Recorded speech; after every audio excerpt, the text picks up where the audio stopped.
You're watching Dante's Boxing Nation. Woo!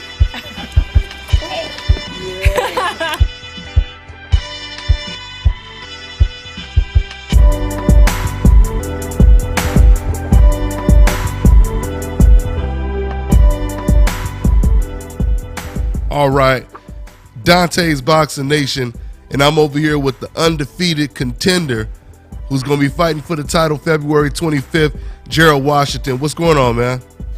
What's going on, man? Good morning. Thanks for having me. All right, no doubt, man. Now, the first thing I want to say, man, is this fight just turned into serious business, this fight card. For the people who don't know, you were going to fight on the undercard, and now you're fighting in the main event. What was your initial reaction when they presented this fight to you, when they said, we want you to fight the champ? Man, you know what? I was just like, man, it's a lifetime, it's a lifetime, opportunity right here, man. I want to take advantage of it. I was very excited for the moment, but I was thinking on the time, I was like, man, if I'm preparing for heavyweight world championship title fight, I want my 3 months, being kept for 3 months, and really make sure everything is on point, locked in, and focused. You know what I'm saying? But to tell the truth, I was already doing that. You know what I'm saying?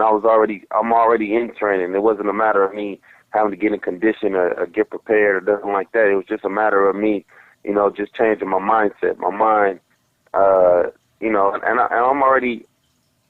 I'm always working hard, man. It's just a matter of me just, switching my opponent in my mind, and and I gotta just watch Deontay Wilder as I've already done. I always got my eye on Wilder and just watching him and just, he's the champion. He's the one that you wanna face one day. And I got my opportunity, man. And I'm ready. I'm very excited. Me and my team are very excited, man. It's a lot going on, all these interviews and just all this media stuff going on, and just everybody hitting you up, man. It's real deep, you know what I'm saying? And it's a lot, it's my first time really having to deal with all this, but we taking it in stride, man, and we're gonna lock in and focus and be prepared for the 25th. Okay, Gerald, and you kind of answered my second question, because I was going to ask you, how do you prepare for the opponent you was about to prepare for compared to preparing for Deontay Wilder? But you kind of touched on that already. What do you think about Wilder? What do you think about him when it comes to his skills? Some people criticize him and say he has flaws. Some people feel he's the best heavyweight. What do you think about him?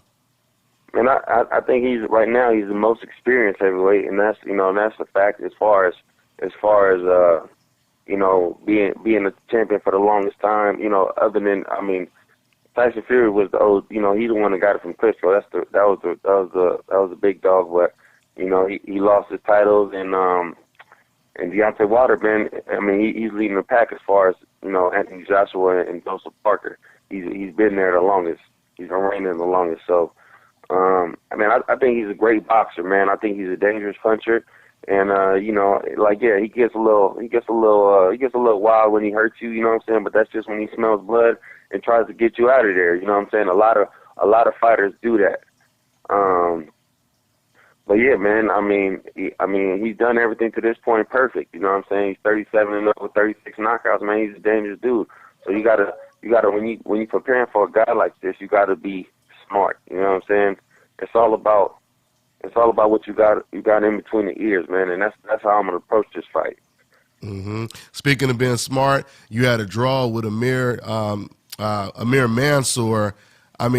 How much did you learn from that? And looking back at that fight, was there anything you would have did differently in that fight?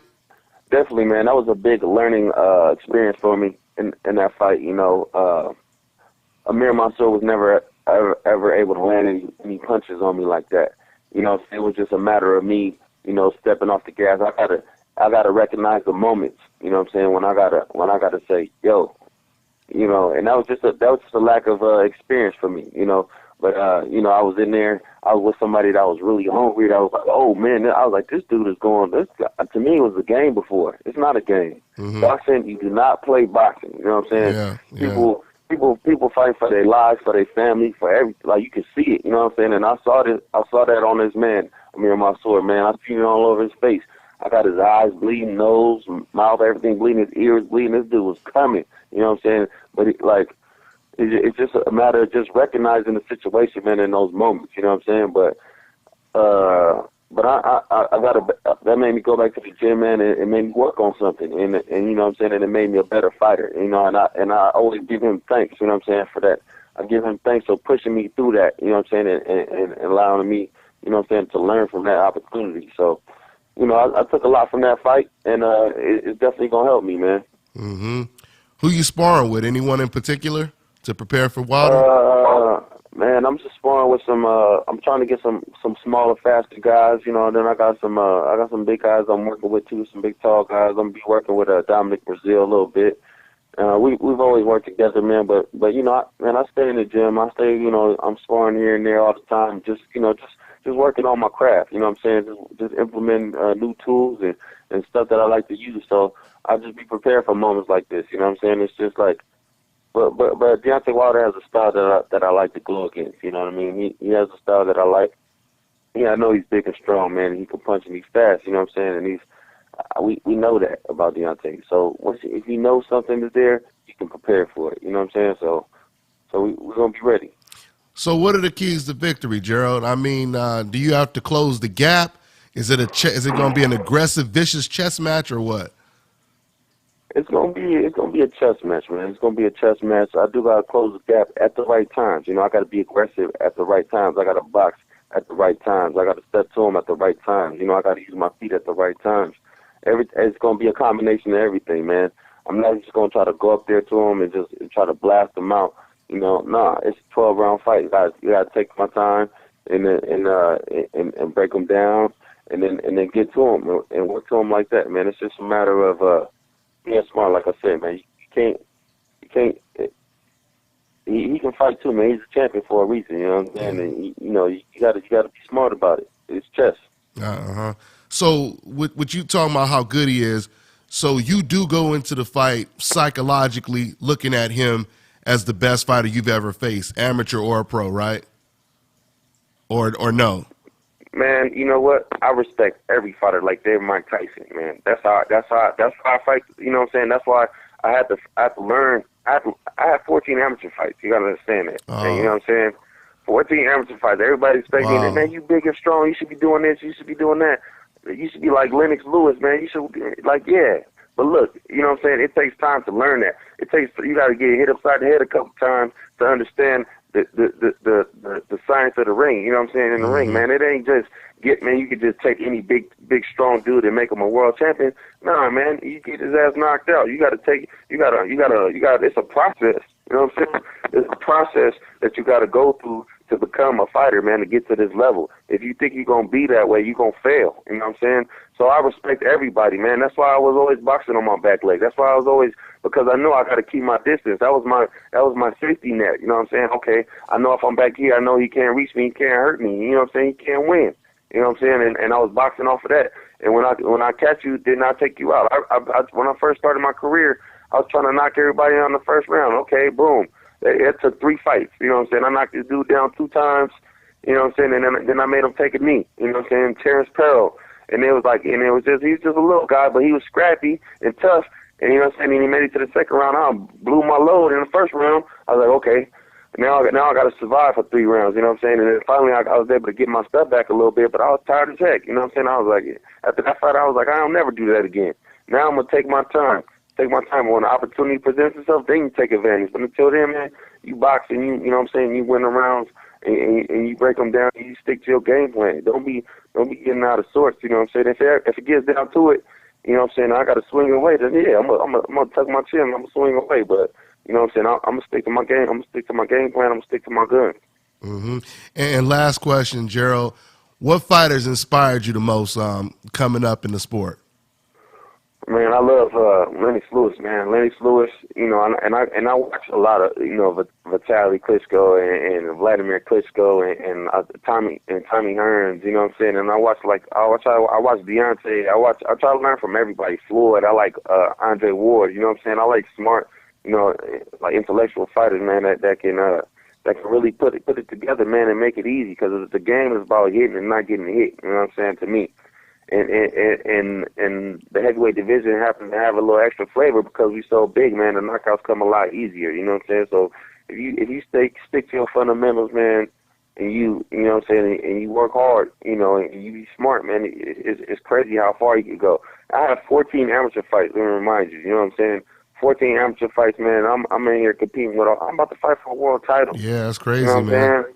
I'm about to fight for a world title. Like, people talk all that stuff, man, but they gotta understand, man, that I've been learning. You know what I'm saying? Like, and I'm doing it on my time. I'm not worried about what nobody's saying or nothing like that, man. I gotta do what's best for me, and it's gonna get me to the next level, and which it has, and I'm here.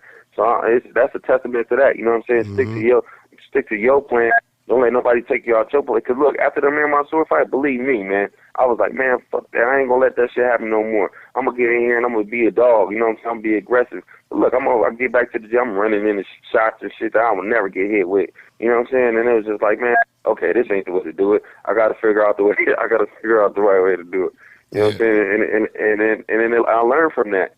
You know what I'm saying? But, man, you do it on your time, you know what I'm saying, but just make sure that you moving forward and you progressing and you learning. You know what I'm saying? That's the key. Yeah. That's the key, man, that you getting better. You know what I'm saying? You don't just, I don't have the same skills that I had when I fought Mira Mansour. No, I'm a way better, I'm way better fighter than I am now. You know what I'm saying? So back then, I was back then.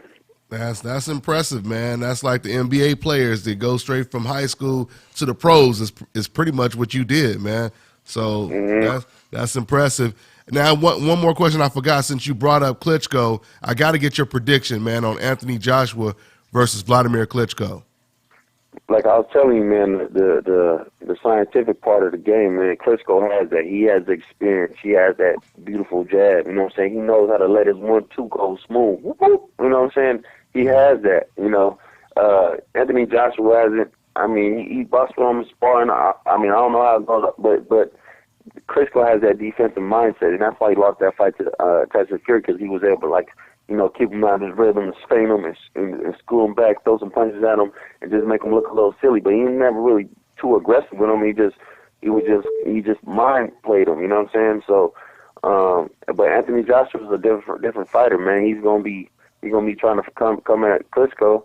Let's see if Klitschko decides to fight him or if he's just gonna box him. But in the boxing match, I think Klitschko wins that. If it's a brawl, like a fight, I think the edge goes to Anthony Joshua. So, but if you had to slightly lean towards either one, it sounds to me like you slightly lean towards Klitschko, right, or no? I'm gonna give it to him, man, just because he's been there for so long. You know what I'm saying? And he understands it. You know, and I've seen. I don't know too much about Anthony Joshua. You know what I'm saying? I've seen him fight. Yeah, I've seen him fight, getting a scrap with Dylan White. I've seen him fight Charles Martin. He didn't get too much work there.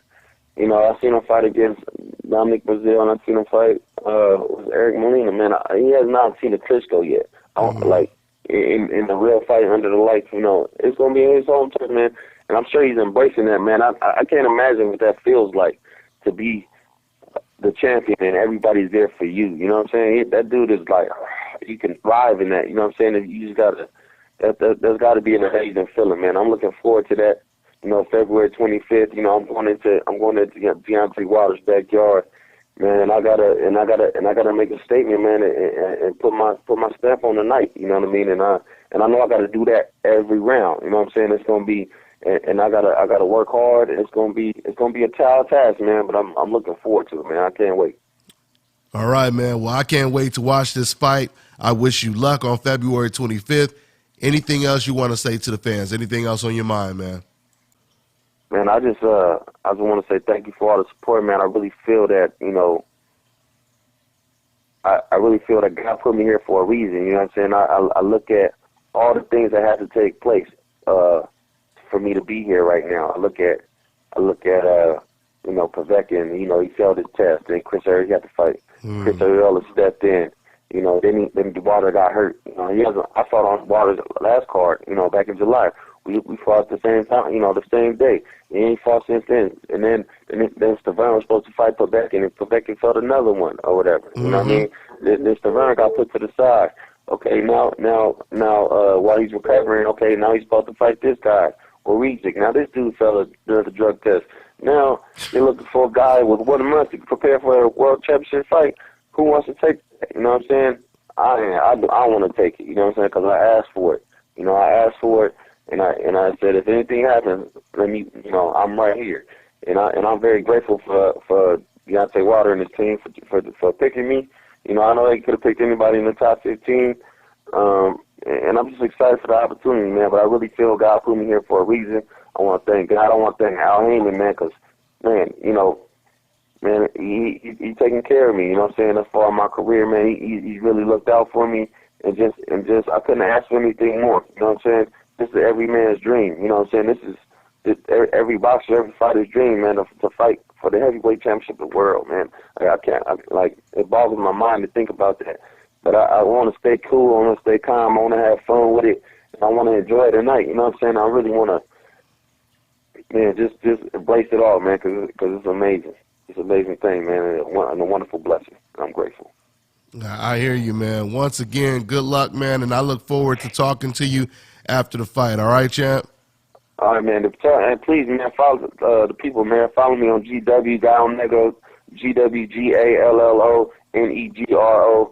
Follow me on Twitter and Instagram, man, and Facebook, man. Hit me up, man. I hit everybody up. And I appreciate all the love, man. I appreciate all the love. And thank you, man, for the interview. I appreciate it, man. I know it's been a little tough, man, for me to reach out to everybody, man. But thank you for being patient, man, and taking the time. Hey, no doubt, man. I appreciate your time, fam. All right, man. Take care, Gerald. Hey, it's the year of the rooster, baby. All right, there it go. All right. All right, man. Take care, man. Good luck, man. All right, man. I think, man, peace. This is Bobby, and you're watching Dante's Boxing Nation.